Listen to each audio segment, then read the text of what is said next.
Hello everyone, welcome back to my channel. कैसे हो आप सभी? आई एम श्योर कि आप सभी लोग ठीक होंगे।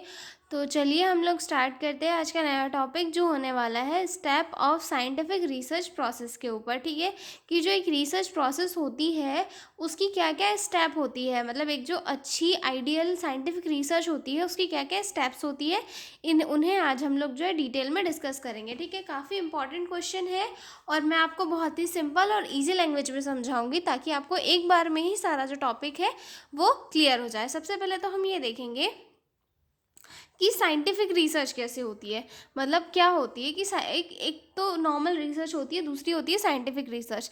अब साइंटिफिक रिसर्च में और नॉर्मल रिसर्च में क्या डिफरेंस होता है? तो जो नॉर्मल रिसर्च होती है उसमें रूल्स रेगुलेशंस इथिक्स को फॉलो नहीं किया जाता, और जो एक साइंटिफिक रिसर्च होती है उसमें स्टेप बाय स्टेप हर एक रूल को फॉलो किया जाता है और हर एक प्रॉब्लम को सॉल्यूशन निकाला जाता है, और साथ ही साथ उसके जो आउटकम्स होते हैं, जो रिजल्ट होते हैं वो भी एक्यूरेट आते हैं compare to normal research process. ठीक है, तो अब रिसर्च क्या है? रिसर्च यानी कि किसी पर्टिकुलर प्रॉब्लम का सोल्यूशन ढूंढना ताकि हम उससे उस पर्टिकुलर प्रॉब्लम को सॉल्व कर सके। ठीक है, अब इतना पॉइंट तो यहाँ पर क्लियर हो गया कि साइंटिफिक रिसर्च और नॉर्मल रिसर्च क्या होती है और साथ ही साथ रिसर्च प्रोसेस क्या होती है। अब हम देखेंगे कि क्या स्टेप्स होती है एक साइंटिफिक रिसर्च प्रोसेस की। ठीक है, जिसमें सबसे फर्स्ट आती है identification of the problem, then second आता है review of literature, then third आता है formulation of hypothesis, then fourth आता है रिसर्च डिज़ाइन, देन फिफ्थ आता है डाटा कलेक्शन, देन सिक्स्थ आता है data analysis and interpretation, then eighth आता है ड्राइंग कंक्लूजन, देन नाइन्थ आता है रिपोर्टिंग एंड प्रेजेंटेशन। ठीक है, अब पहले की जो स्टेप्स है ये स्टेप वाइज चलती है, मतलब पहले प्रॉब्लम आइडेंटिफाई होती है, उसके बाद रिव्यू का लिटरेचर किया जाता है, मतलब जो पहले से ही पब्लिश्ड जो भी जर्नल्स वगैरह है, बुक्स वगैरह है, उनको देखा जाता है। फिर उसके बाद हाइपोथेसिस बनाई जाती है, देन रिसर्च डिज़ाइन किया जाता है, कि स्ट्रक्चर डिज़ाइन किया जाता है कि हमको किस तरीके से रिसर्च करनी है। उसके बाद उस मेथड के बेस पे हम लोग डाटा कलेक्शन करते हैं, फिर डाटा एनालिसिस होता है और फिर कंक्लूजन निकाला जाता है, और उसके बाद जो है रिपोर्ट आती है जिसे हम प्रेजेंट करते हैं। ठीक है, तो ये हो गए स्टेप्स। अब हम एक एक स्टेप को जो है डिटेल में डिस्कस करेंगे। ठीक है, इसमें सबसे फर्स्ट आता है आइडेंटिफिकेशन ऑफ द प्रॉब्लम, जिसमें सबसे पहले प्रॉब्लम को रिकॉग्नाइज किया जाता है कि पर्टिकुलर प्रॉब्लम है क्या जिसके ऊपर हम लोग सॉल्यूशन निकालेंगे। ठीक है, recognize and clearly define the issue और question you want to study, यानी कि हम जिस टॉपिक पे स्टडी करना चाहते हैं, हम जिस प्रॉब्लम का सॉल्यूशन निकालना चाहते हैं, हम पहले उस प्रॉब्लम को आइडेंटिफाई करेंगे कि ये पर्टिकुलर प्रॉब्लम है, इसका आंसर निकालना ज़रूरी है, हो सकता है इसका आंसर नहीं निकालेंगे तो ये कोई प्रॉब्लम क्रिएट कर ले, इसीलिए इसका प्रॉब्लम निकालना ज़रूरी है।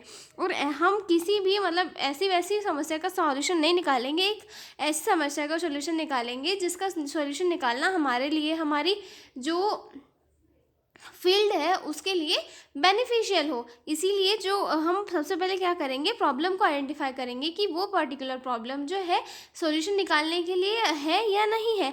उसका सॉल्यूशन पहले से अवेलेबल अगर होगा तो हम उसका नहीं निकालेंगे, लेकिन अगर नहीं होगा और या फिर जो सॉल्यूशन अवेलेबल होगा उसे हम और ज़्यादा डेवलप वे में लेंगे। तो इसीलिए सबसे फर्स्ट पॉइंट क्या आता है कि सबसे पहले जो प्रॉब्लम है उसे आइडेंटिफाई करना ज़रूरी होता है। ठीक है, देन सेकेंड पॉइंट आता है रिव्यू ऑफ लिटरेचर, यानी कि उस पर्टिकुलर प्रॉब्लम के ऊपर क्या पहले किसी ने रिसर्च की थी या उसको सॉल्व करने की कोशिश की थी। अगर की थी तो हम उनके जो है जो उनने रिसर्च की थी उसको देखेंगे कि उन्होंने क्या किया था और उनकी इसमें क्या कमियां रह गई थी जो मैं अभी पूरी कर सकता हूँ। इसलिए जो लिटरेचर है पहले से प्रेजेंट उनका रिव्यू लिया जाता है। ठीक है, study existing research and theories related to the problem to understand what is already known, यानी कि जो चीज़ें पहले से अवेलेबल है हम उनके ऊपर डबल मेहनत नहीं करेंगे, हम रिव्यू ऑफ लिटरेचर करेंगे, मतलब जो बुक्स वगैरह है, जो थीसिस वगैरह है उनको स्टडी करेंगे और वहाँ से वो मटेरियल को ले लेंगे। ठीक है, तो फर्स्ट सेकंड पॉइंट हो गया, पहले हमने प्रॉब्लम आइडेंटिफाई कर ली, सेकंड का कर लिया लिटरेचर का रिव्यू कर लिया। अब थर्ड में क्या करेंगे, फॉर्मुलेशन ऑफ हाइपोथेसिस बनाएंगे। ठीक है, डेवलप अ टेस्टेबल स्टेटमेंट और prediction about the relationship between variables, यानी कि जो वेरिएबल्स है, जो चेंजेस हम ला सकते हैं हमारी रिसर्च में हम उसके ऊपर एक प्रिडिक्शन बनाएंगे, हाइपोथेसिस बनाएंगे कि क्या ऐसे से ऐसा हो सकता है, क्या हम लोगों को हेल्थ एजुकेशन देंगे तो लोगों की डाइट में चेंज आ जाएगा, क्या ऐसे हो सकता है, हम ऐसे मतलब ऐसे पॉसिबल हाइपोथेसिस बनाएंगे तो जो कि पॉसिबल हो सकता है, तो ताकि रिजल्ट के टाइम पे ये चीज़ें पॉसिबल हो सके। ठीक है, तो ये क्या हो गया, फॉर्मुलेशन ऑफ हाइपोथेसिस। ओके, अगला पॉइंट आता है हमारा रिसर्च डिज़ाइन करना। अब हमने हाइपोथेसिस बना ली थी, अब हम क्या करेंगे, रिसर्च की तरफ आगे चलेंगे कि भाई अब रिसर्च कैसे करना है, उसको डिज़ाइन करेंगे, उसका स्ट्रक्चर कैसा होगा, ये सारी चीज़ें हम फाइनलाइज करेंगे। Plan how the research will be conducted, choose method, tools and procedure for data collection. Data collection कैसे करना है, कौन सी मेथड का यूज़ करना है, टूल्स कौन से यूज़ करना है, क्वेश्चनरी है, चेकलिस्ट है, कौन सी मेथड यूज़ करना है, या फिर इंटरव्यू मेथड है, कौन सी मेथड हमें चूज़ करना है, ये सारी चीज़ों को हमें पहले डिटेक्ट करना होगा, रिसर्च डिज़ाइन करना होगा। रिसर्च डिज़ाइन में क्या होता है कि जो रिसर्चर है वो ये सोचता है कि मुझे मेथड कौन सी यूज़ करनी है, मुझे टूल्स कौन से यूज़ करने हैं, मैं किस प्रोसीजर से डाटा कलेक्ट करूँगा, किस एज ग्रुप के लोगों से डाटा कलेक्ट करना है, मुझे मेल से करना है, फीमेल से करना है, किस पर्टिकुलर एरिया में करना है, कितने लोगों से करना है, कितने सैम्पल्स कलेक्ट करना है, ये सारी चीज़ें किस में आती है, रिसर्च डिज़ाइन में। इसमें जो रिसर्चर है फाइनलाइज करता है कि मुझे डाटा कैसे, कब और कैसे कहाँ कलेक्ट करना है, यानी कि जो एक रिसर्च का इंफ्रास्ट्रक्चर होता है वो रिसर्च डिज़ाइन होता है। ठीक है, अब अगला पॉइंट जो आता है हमारा डाटा कलेक्शन। रिसर्च डिज़ाइन कर लिया कि हमें कैसे कैसे कौन सी प्रोसेसेस करनी है, अब उसके बाद में आता है डाटा कलेक्शन वाला पॉइंट, यानी कि यहाँ पे हम लोग इन्फॉर्मेशन को कलेक्ट करेंगे। Okay,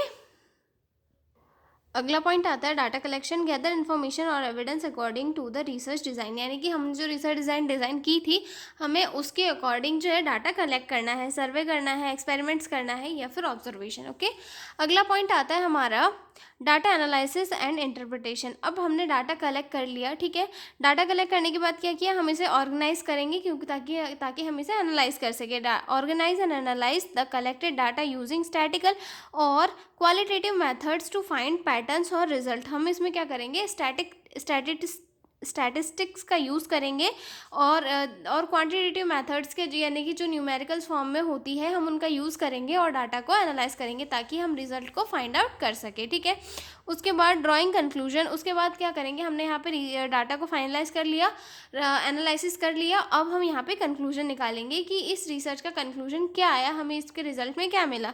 summarise findings, determine whether the hypothesis was supported and explain implications, यानी कि जो हमारा डाटा कलेक्शन करने से हमारा एनालिसिस आया उसमें हम देखेंगे कि हमने जो हाइपोथेसिस पहले बनाई थी उस हाइपोथेसिस के सिमिलर हमारा जो एनालिसिस है वो आया है या नहीं आया है। ठीक है, उसके बाद सारी चीज़ें हो गई, अब क्या करेंगे हम लोग, उसका प्रेजेंटेशन करेंगे, रिपोर्ट करेंगे सीनियर्स को कि हमने ये जो प्रेजेंटेशन है या फिर हमने जो रिसर्च है ये की, जिसका डाटा ये आया, जिसके रिजल्ट हमें ये मिले। जैसे कि प्रिपेयर अ डिटेल्ड रिपोर्ट और research paper two share result with the other through journals presentation और डिस्कशंस, मतलब उन्हें जर्नल्स वगैरह में भी पब्लिश किया जाता है, साथ ही साथ प्रेजेंटेशन दी जाती है और डिस्कशंस के थ्रू भी लोगों तक जो रिसर्च है उसे पहुंचाया जाता है। ठीक है, तो आई एम श्योर आपको समझ में आ गया होगा कि जो स्टेप्स है scientific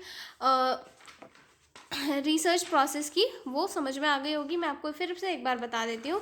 step 1, identification of the problem. First में क्या करेंगे, प्रॉब्लम को आइडेंटिफाई करेंगे। सेकंड, रिव्यू ऑफ लिटरेचर करेंगे, लिटरेचर से जो डाटा है उसको लेंगे। देन थर्ड में हाइपोथेसिस बनाएंगे कि हमारा जो हमारी जो रिसर्च है उसका आंसर आ सके। उसके बाद रिसर्च डिज़ाइन करेंगे, डाटा कलेक्शन करेंगे, डाटा एनालिसिस करेंगे और उसका इंटरप्रिटेशन करेंगे। उसके बाद कंक्लूजन निकालेंगे और फिर रिपोर्टिंग और प्रेजेंटेशन की स्टेज आ जाएगी। ठीक है, तो ये हो चुका है हमारा क्वेश्चन कंप्लीट। बहुत ही सिंपल और इजी लैंग्वेज में हमने इस क्वेश्चन को डिस्कस किया है। तो मिलते हैं अगले वीडियो में एक नए क्वेश्चन के साथ, तब तक लिए बने रहिए मेरे साथ। और हाँ, अगर आपको PDF नोट्स की रिक्वायरमेंट हो तो डिस्क्रिप्शन में मेरा मेल दिया हुआ है, उस पर कॉन्टैक्ट करके आप लोग PDF नोट्स ले सकते हो।